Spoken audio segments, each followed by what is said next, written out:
Oui, bonjour à tous et à toutes. Merci Madame pour votre témoignage et vous avez cité d'emblée deux acteurs qui vous ont accompagné dans votre parcours, le médecin généraliste et le professeur de pneumologie. Et je vais essayer d'apporter le regard du médecin généraliste qui est l'accompagnateur des patients BPCO dans ce cadre du sevrage tabagique.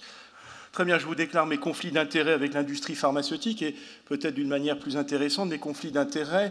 Pourquoi je suis là pour vous parler de la place du médecin généraliste? C'est parce que je suis médecin généraliste depuis 25 ans à Palaiseau, je suis prof de médecine générale, mais dans mes actions universitaires, j'ai obtenu un des premiers PHRC autour de la BPCO et donc je me suis intéressé de plus près à nos patients BPCO et j'ai bien vu qu'on n'était pas toujours à la hauteur de ce qu'on attendait de nous. Et donc c'est à ce titre-là que je pense qu'il faut recentrer le regard des médecins généralistes sur nos patients BPCO et le sevrage tabagique.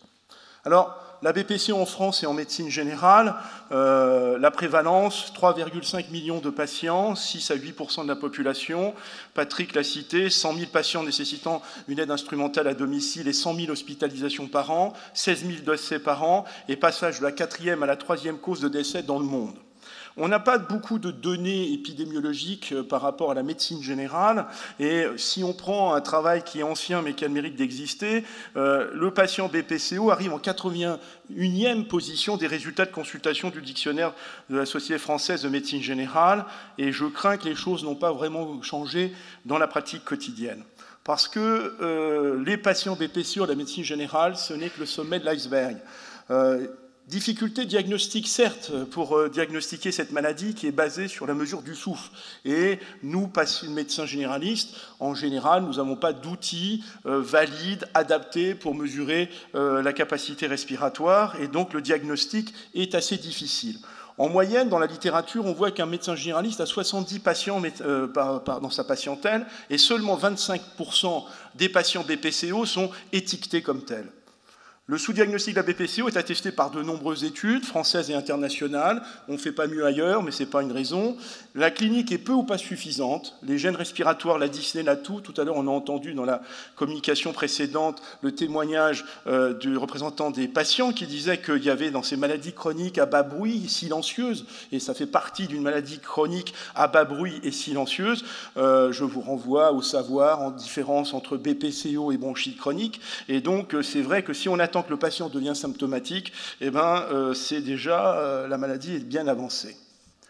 97,7% des patients BPCO vus en médecine générale sont multimorbides. C'est un élément important à entendre. C'est-à-dire que si on se donnait la peine d'aller chercher les patients BPCO chez des malades que l'on voit de manière quotidienne pour l'angine de poitrine, pour l'hypertension, pour le diabète, pour la dépression, on trouverait parmi eux, et si en plus ils sont tabagiques, on trouverait parmi eux un grand nombre de nos patients BPCO non étiquetés.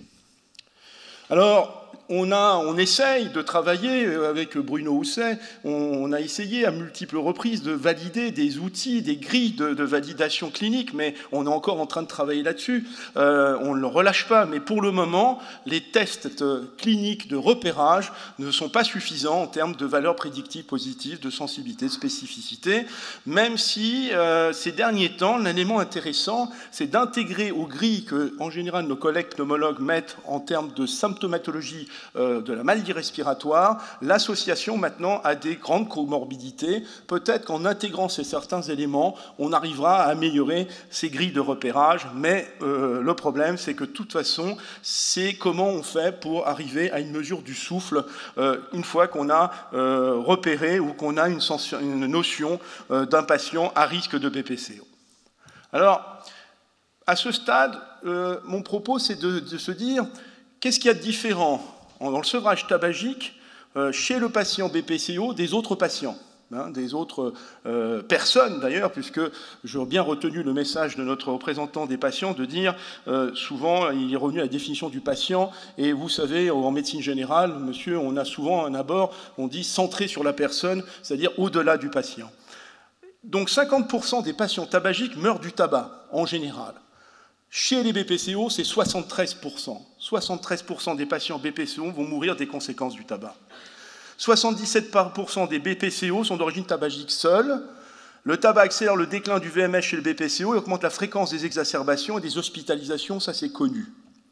Un patient sur 7 tabagiques consultant en médecine générale ont des troubles obstructifs non diagnostiqués. C'est-à-dire que si on prend tous nos patients tabagiques, 1 sur 7 parmi eux ont des troubles obstructifs. Et donc, l'objectif pour le médecin généraliste, c'est de se dire comment je vais repérer ces patients BPCO.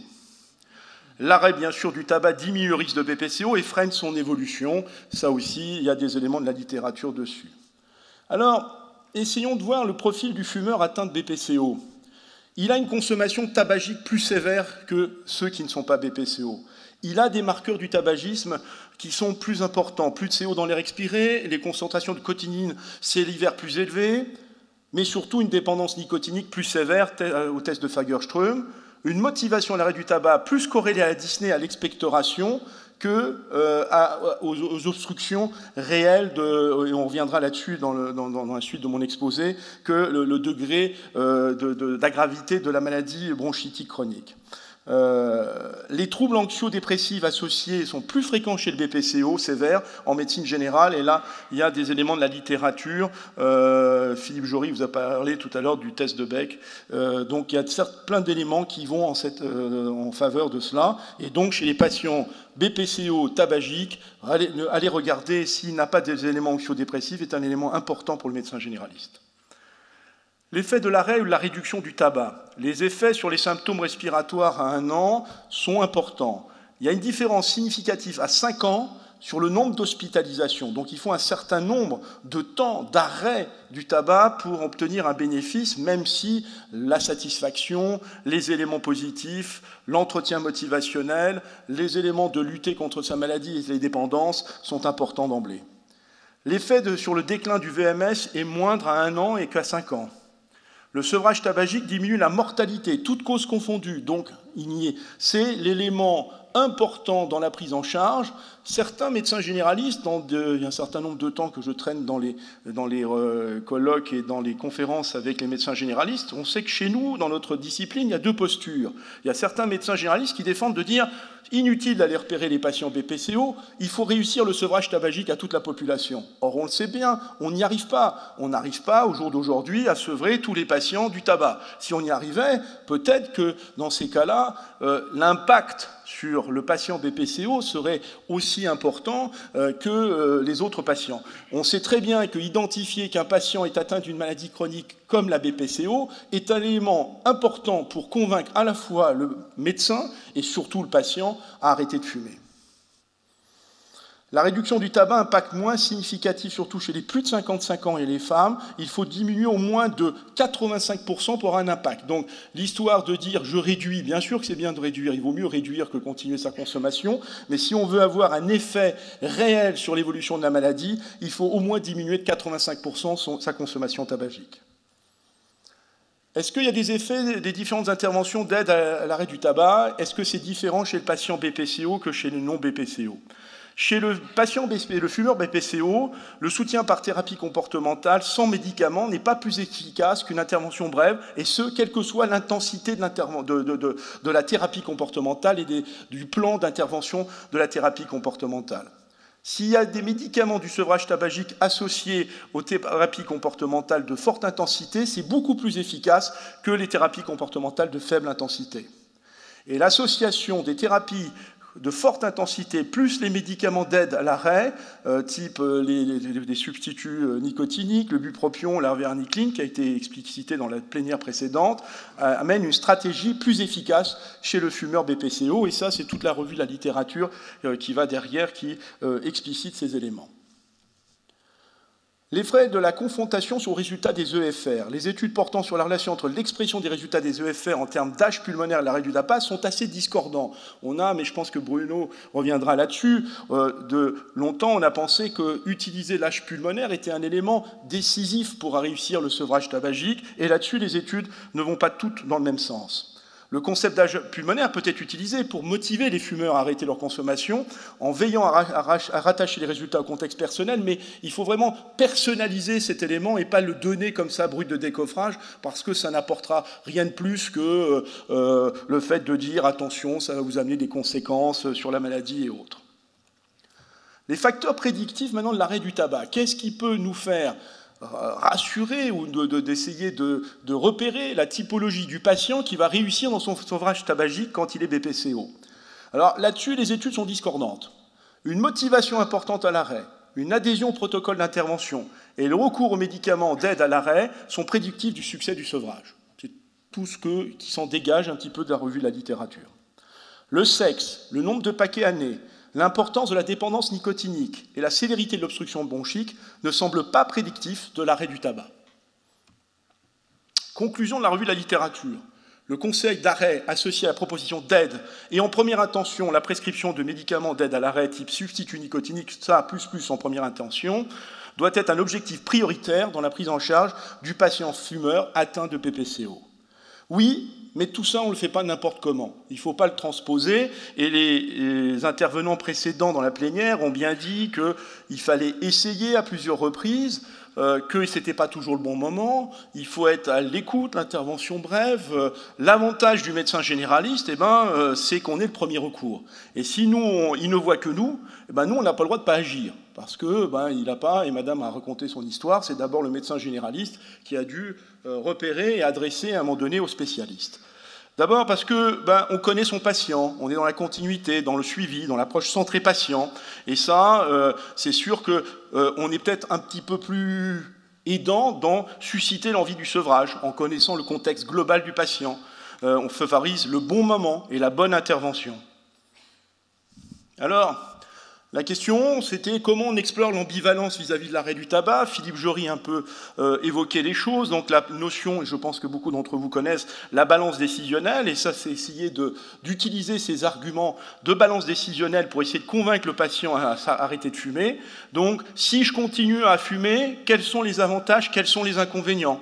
On peut coter, on peut essayer d'évaluer avec le patient quels sont les éléments positifs, quels sont les éléments négatifs. Et donc, essayer d'évaluer un petit peu c'est quoi les arguments qui vont aller en faveur du sevrage et en défaveur, et déterminer si le moment est adapté ou pas adapté à la situation. Donc il y a différents moyens d'évaluer la motivation, je ne reviendrai pas là-dessus, ça a été décrit, dont le cycle de Prochaska avec l'entretien motivationnel et d'essayer de repérer le stade où en est le patient dans son sevrage. Le temps imparti ne nous permet pas d'aller plus loin, et ça, je crois qu'on vous l'a dit, formez-vous à l'entretien motivationnel, ce sont des éléments pour le médecin généraliste dans sa boîte à outils importants à avoir dans la prise en charge de nombreuses situations de patients. Alors, derrière ça, c'est comment prescrire correctement les substituts nicotiniques chez les fumeurs dépendants physiquement.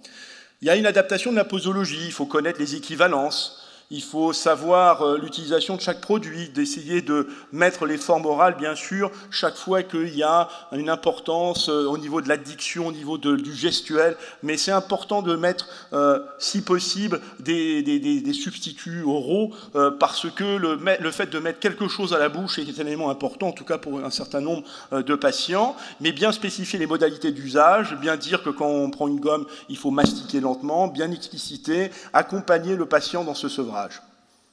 Et puis déterminer des paliers de réduction et de voir avec lui, avec le patient, la faisabilité, l'adaptabilité des paliers décidés à l'avance qui peuvent tout à fait être corrigés. Les éléments qui changent récemment, qui ont changé récemment, c'est la prise en charge au niveau du remboursement. Et avant, c'était 50 € par an et 150 chez les femmes enceintes et les jeunes de 18 à 25 ans. Et là, il y a une décision qui a été prise en octobre pour porter cette enveloppe à 150 € pour l'ensemble des patients dépendants du tabac. Et puis, il y a différentes possibilités par rapport aux patients qui sont dans une difficulté un peu socio-économique pour prendre en charge dans la suite, s'il y a besoin, bien sûr, d'accompagner, parce que c'est évident que 3 mois, c'est une chose, mais au-delà, parfois, serait nécessaire. Et là, on peut qu'engager peut-être à faire un peu plus d'efforts dans la prise en charge des substituts nicotiniques, en tout cas. L'autre élément important pour le médecin généraliste, c'est de savoir si le patient est à la bonne dose, et donc connaître les éléments de sous-dosage ou de surdosage, dont je vous laisse découvrir les critères ici, et donc de déterminer lors des rencontres d'accompagnement du patient dans ce sevrage ou dans cette réduction, j'ai entendu tout à l'heure l'intervention de la salle, sur la réduction de la consommation tabagique, c'est déjà un élément important, mais là, vous avez bien vu que chez le patient tabagique, la réduction, il faut au moins 85% et si possible l'arrêt total. En conclusion, la dépendance tabagique, c'est une addiction puissante, surtout chez le patient BPCO. Le rôle du médecin généraliste est essentiel. Il a une double mission, repérer le tabagisme et repérer la BPCO, puis agir et ne pas rester comme ça, parce que, on le sait bien, on a parfois l'idée de, mais après, aller au-delà, c'est parfois difficile, vu à la fois l'histoire du patient qui est comorbide et multimorbide et pris par d'autres priorités de sa comorbidité, et puis, bien sûr, les multiples tâches du médecin généraliste qui doit gérer tout l'ensemble des pathologies et de la prise en charge du patient. Démarrer un processus d'arrêt, utiliser les substituts nicotiniques en premier, permettre un soutien psychologique. Les interventions intensives sont plus efficaces que les interventions brèves chez le patient BPCO. Ne pas culpabiliser si échec. Toujours insister sur le bénéfice de l'arrêt. Et l'arrêt du tabac, vous le savez, ce n'est pas un long fleuve tranquille. Et il n'y a pas d'échec, mais que des succès différés, pour citer le professeur Lagoureux. Je vous remercie de votre attention.